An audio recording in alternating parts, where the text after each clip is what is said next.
बहुत बहुत स्वागत और अभिनंदन आज के विशेष ज्योतिषीय कार्यक्रम में। आज हम बात करने जा रहे हैं राहु और केतु के राशि परिवर्तन पर। अगर आपके जीवन में राहु की दशा चल रही है, देवगुरु बृहस्पति की दशा चल रही है, या बुध की दशा चल रही है, मंगल की दशा चल रही है, या आपकी राशियां इनसे संबंधित या राशि के स्वामी इनमें से कोई हैं, आप टेक्नोलॉजी में काम कर रहे हैं, आप ऑनलाइन वर्क करते हैं, आप प्रमोशन की बात कर रहे हैं, आप विदेश जाना चाह रहे हैं, आप धन से संबंधित बातों पर विचार कर रहे हैं, शेयर, लॉटरी, सट्टा आदि में निवेश करते हैं या उसमें करना चाहते हैं, तो आज का कार्यक्रम आज सबके लिए विशेष होने वाला है। क्योंकि इन सब चीजों पर राहु और केतु के परिवर्तन का एक विशेष असर पड़ने वाला है। क्या स्थितियां रहेंगी, क्या संभावना रहेंगी, किन के लिए राहु बहुत अच्छा है, किन राशियों के लिए बहुत खराब है और किन राशियों के लिए मध्यम स्थिति में रहने वाला है, इन सब पर हम चर्चा करेंगे मेष से मीन राशि पर्यंत। साथ में आपको उपाय भी बताने वाला हूं। इसी चर्चा को हम लोग आगे बढ़ाएं इससे पहले एक निवेदन, अगर आप पहली बार हमारे चैनल पर विजिट कर रहे हैं या आपने चैनल को अभी तक सब्सक्राइब नहीं किया तो आप चैनल को सब्सक्राइब कर लीजिए, बेल आइकन को प्रेस कर लें ताकि समय समय पर आपको अध्यात्म, ज्योतिष, वास्तु, रत्न, रुद्राक्ष या फिर इस प्रकार के ग्रह गोचर से संबंधित जानकारियां आपको समय समय पर मिलती रहेंगी। फटाफट बिना समय गंवाए हम लोग चर्चा कर लेते हैं।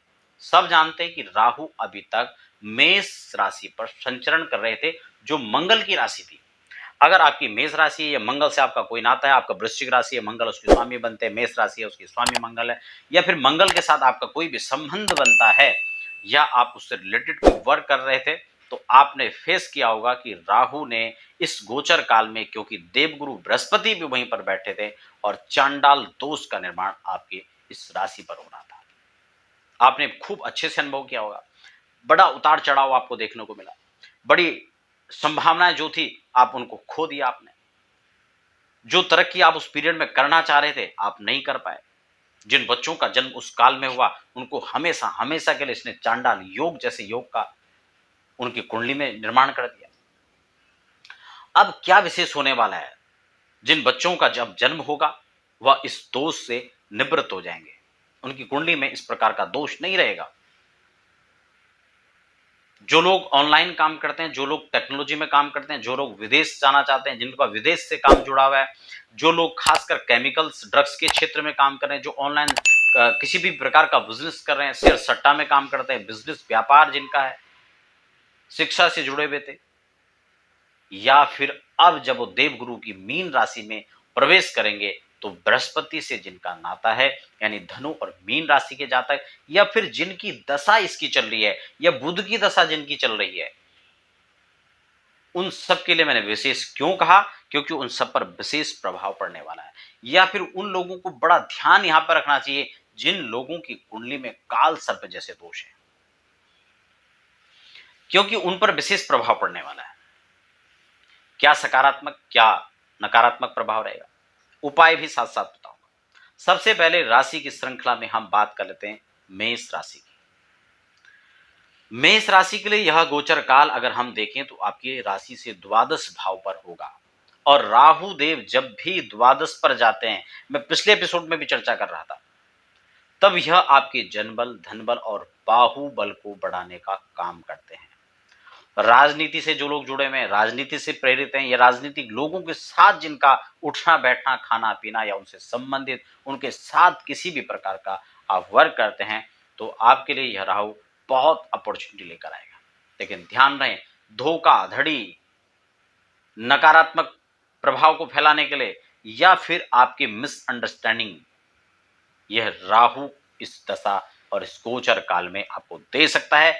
सजग और सावधानी के साथ, जल्दीबाजी में कोई काम नहीं करना है, स्थिरता आपके अंदर होनी चाहिए। पेशेंस नहीं है तो गड़बड़ हो सकता है। लेकिन यह राहु आपको धन के लिए बहुत अच्छे अवसर प्रदान करेगा, और साथ में उनको जो विदेश जाना चाह रहे हैं। मैंने पिछले कार्यक्रम में जब विदेश जाने की बात की, विदेश जाने की योगों पर बात की, आपने वो कार्यक्रम नहीं देखा तो आप देख सकते हैं अगर आप इंटरेस्टेड हैं उसके लिए, कि किन दशा काल में, किन ग्रहों की किन स्थितियों पर व्यक्ति विदेश जाता है और अच्छे परिणाम व्यक्ति को मिलते हैं। एजुकेशन के लिए हो, कैरियर के लिए, या वहां पर आप स्थायी रूप से रहने का विचार कर रहे हैं, तो आप उस कार्यक्रम को जरूर देखें, आपको बहुत कुछ जानने को मिलेगा। तो अगर इस दशा काल में आप विदेश जाने के लिए सोच रहे हैं तो आपको बहुत अच्छा लाभ मिलेगा। अगर इससे संबंधित आपका कोई काम है कि आप विदेश से जुड़ करके आपका धनागम के कोई रास्ते जुड़े हुए हैं, तो यूं मान के चलें कि अब आपके वारे न्यारे होने वाले हैं। राहु आपको बहुत कुछ यहां पर देने वाला है। मेष राशि के जीवन में बहुत बड़ा परिवर्तन यहां पर होने वाला है, क्योंकि आपकी राशि पर ही अभी तक जो है यह गोचर का जो चांडाल योग बना हुआ था, जो आपको अशांति, असहजता, परेशानियां, रुकावटें, झंझटों का जो सामना था, वो समय खत्म हो चुका है। अब आप ग्रो करने वाले हैं, आप अच्छे से आगे बढ़ेंगे, पेशेंस के साथ, धैर्य के साथ आगे बढ़ें और एक नवीन योजना के साथ आगे बढ़ें। आपको बहुत कुछ इस दशा काल में मिल सकता है। क्या उपाय करना चाहिए? 7 मुखी रुद्राक्ष धारण करें, आप तरक्की के बहुत अच्छे आयाम पर आप पहुंचेंगे। बात कर लेते हैं राशि के इस क्रम में वृषभ राशि। वृषभ राशि का यह गोचर आपकी एकादश में रहेगा और जब भी राहु एकादश के साथ संबंध बनाता है तो आप एक बात का ध्यान रखने की अचानक जीवन में संभावना बढ़ती है। आपके जीवन काल में अचानक धन के प्रभाव बढ़ेंगे, अचानक से कई नवीन काम होने वाले हैं और इसका संबंध पंचम से बनेगा। संतान को लेकर के, संतान पक्ष को लेकर के चिंता भी यहां पर हो सकती है। संतान को नए संभावनाएं भी जहां हो सकती है, वहीं संतान से सजग और सावधानी भी आपको बरतनी चाहिए। उन पर निगाह और नजर बना करके रखनी चाहिए। हो सकता है वो गलत लत में पड़ जाए, हो सकता है वो गलत संगत में पड़ जाए, हो सकता है वो किसी धोखाधड़ी का शिकार हो जाए। खासकर अगर आपके बच्चे आपसे दूर रहते हैं तब आपको विशेष इन बातों का ध्यान रखना चाहिए, इसलिए क्योंकि केतु वहां पर बैठे होंगे। एकादश में आपकी अच्छी संभावना हो सकती है, लेकिन छल कपट के शिकार भी आप हो सकते हैं, धोखाधड़ी के शिकार आप हो सकते हैं। इन बातों को भी सजगता से, सावधानी पूर्वक आपको ध्यान रखना चाहिए। अपनी वाणी पर अंकुश रखें। संभावनाओं को आप इस प्रकार से लेकर के चलें कि आप उसकी तैयारी भी रखें, तब आपको एक अच्छा लाभ प्राप्त हो सकता है। संतान, अगर आप संतान के लिए प्लानिंग कर रहे हैं तो हो सकता है यहां पर थोड़ा आपको विलंब हो सकता है या हो सकता है उसमें थोड़ा दिक्कतें आ सकती हैं। ऐसे में भगवान शिव की आराधना आपको करनी चाहिए। बृहस्पतिवार के दिन आपको साबुन अवॉइड करना चाहिए। बात कर लेते हैं अब तृतीय राशि यानी मिथुन राशि की। आपके गोचर से 10वें, आपकी राशि से 10वें भाव पर जो है गोचर काल में यह संचरण होगा। हो सकता है काम के प्रति अरुचि पैदा हो जाए, हो सकता है कि आपको अनिद्रा का जो है आपको सामना करना पड़े, आपके काम कुछ ऐसे बढ़ जाए, क्योंकि टेक्नोलॉजी का क्षेत्र है। हो सकता है आप बहुत देर तक आप ऑनलाइन आप अपने वर्क पे हैं तो आप रात देर तक जो है जागने की आपको इस तरह की स्थितियां बन सकती हैं। जो लोग अपने घर से काम करते हैं उनको हो सकता है कि वर्क का लोड ज्यादा बढ़ सकता है, तो काम में अरुचि पैदा कर सकते हैं। और हो सकता है आपके अपने बॉस के साथ में, अपने सीनियर के साथ में कहीं ना कहीं वार्तालाप को लेकर के मिसअंडरस्टैंडिंग आपस में हो सकती है। एक दूसरे के प्रति एक दूसरे को समझने में हो सकता है कि गलतफहमी का शिकार आप हो सकते हैं, उनको समझने में दिक्कत हो सकती है। ऐसे में आपको ध्यान रखना चाहिए कि आपको सहज सूझबूझ करके आपको काम करना चाहिए। सरकारी काम में आपको अच्छा लाभ मिल सकता है और राजनीति से जुड़े हुए हैं आपको अच्छी संभावना मिल सकती है। गवर्नमेंट कॉन्ट्रैक्टर हैं, आपको अच्छे काम मिल सकते हैं, वहां पर अच्छे फायदे भी आपको हो सकते हैं। आपको उपाय क्या करना चाहिए? हनुमान चालीसा का नियमित रूप से शाम को पाठ करना चाहिए। चौथी राशि यानी कर्क, 9वें भाव में परिवर्तन होगा। अचानक से आपको नई संभावनाएं मिल सकती हैं। जल्दबाजी में किया हुआ काम आपके लिए घातक हो सकता है। जल्दबाजी में किया हुआ काम आपके लिए नुकसानदायक हो सकता है, गलतफहमी के शिकार हो सकते हैं। इसलिए आपको इस प्रकार का काम नहीं करना चाहिए, उससे आपको नुकसान हो सकता है। 9 मुखी रुद्राक्ष पहने और भगवान शिव की आराधना करें, बहुत अच्छा रहेगा। पांचवी राशि जिसके अष्टम भाव पर गोचर करेंगे राहु, रिसर्च का फील्ड होता है, रिसर्च यहां से देखा जाता है और राहु उस चीज के कारक भी बनते हैं। अगर आप बहुत देर से कोई अनुसंधान कर रहे थे, वहां पेंडिंग पड़ा हुआ था, काम नहीं हो पा रहा था, राहु उसको अब यहां पर तीव्र गति प्रदान करेंगे और एक नई संभावना, आपके शोध का एक अच्छा रिजल्ट आपको मिल सकता है।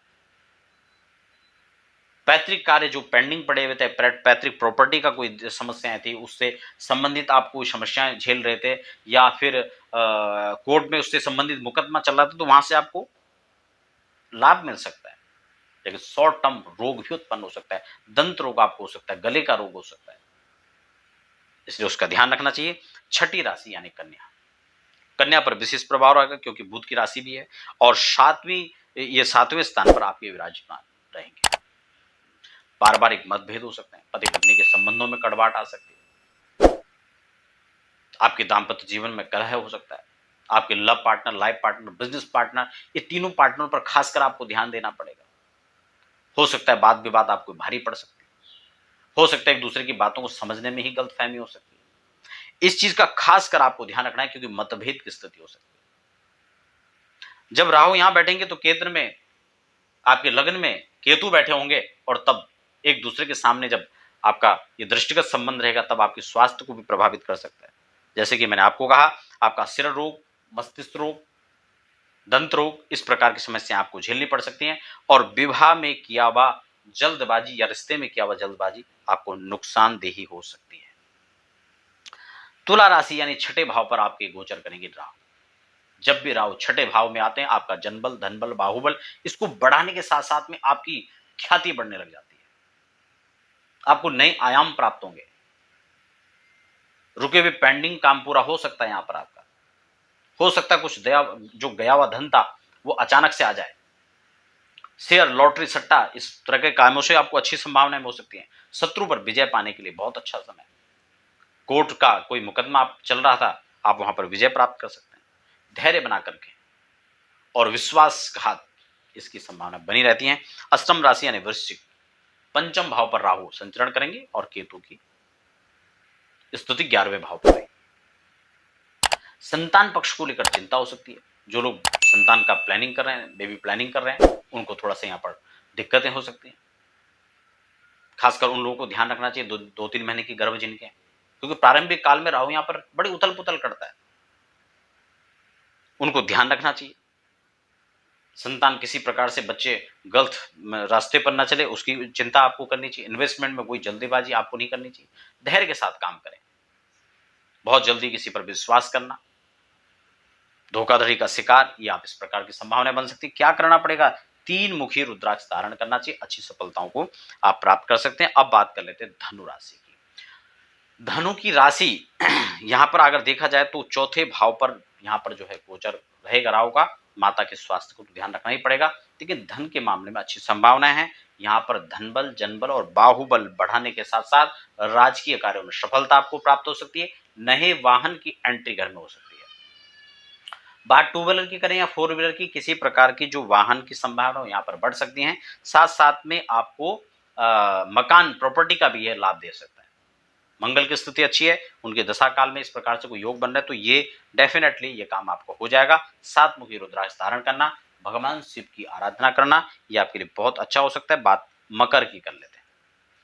तीसरे भाव पर आपका यहां पर राहु रहेंगे, और जब भी राहु तृतीय भाव पर आते हैं आपका पराक्रम बढ़ जाएगा, आपकी मेहनत बढ़ जाएगी। आप मेहनत के साथ साथ आपका लक भी आपका साथ देगा।